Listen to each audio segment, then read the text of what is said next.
7, Carolyn Thomas. What assessment has the First Minister made of the success of the Local Places for Nature programme? Many of you here will have seen firsthand the benefits in your local communities. More than 4,000 green spaces have been created or improved for nature and growing food, transforming our towns and the lives of countless volunteers. And let's not forget the volunteers. The social and economic outcomes are currently being independently evaluated alongside a biodiversity assessment. Thank you for that answer, First Minister. We ignore nature and the current crisis it faces at our peril. No nature, no pollinators, no food, no economy. We must all come to the realisation that nature cannot flourish in neatly cut grassland. Nature isn't neat. And we must properly manage areas in order for it to thrive. In turn, connecting with nature is really beneficial for our own mental and physical well-being.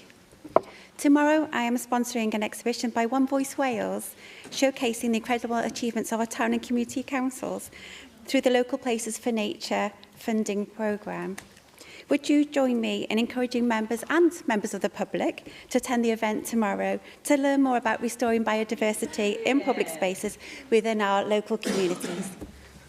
Thanks very much, Carolyn. And I don't know how you keep an eye on so many things. You seem to be all over everything. But thank you very much for hosting that event tomorrow, because I think it is something we should celebrate. I think everybody should have a look at what's going on in this space in relation to our implementation of this Local Places for Nature programme. And the great thing is the 5th year that it's in place, and it's great.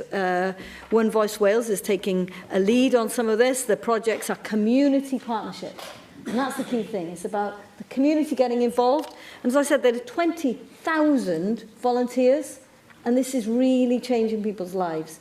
So it is something we should celebrate, and it's making a difference, not just to those people, but also clearly to biodiversity. So just to give you an example, there are more than 2,400 pollinator sites, 800 food growing sites, and 700 community orchards, as well as 86 therapeutic gardens for mental health and well-being. So all of that is something to celebrate. We all need a boost. It's just coming up to Christmas.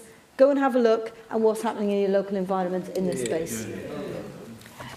Yn ola, cwestiwn 8. Finally, question 8, Adam Price. How is the Welsh Government planning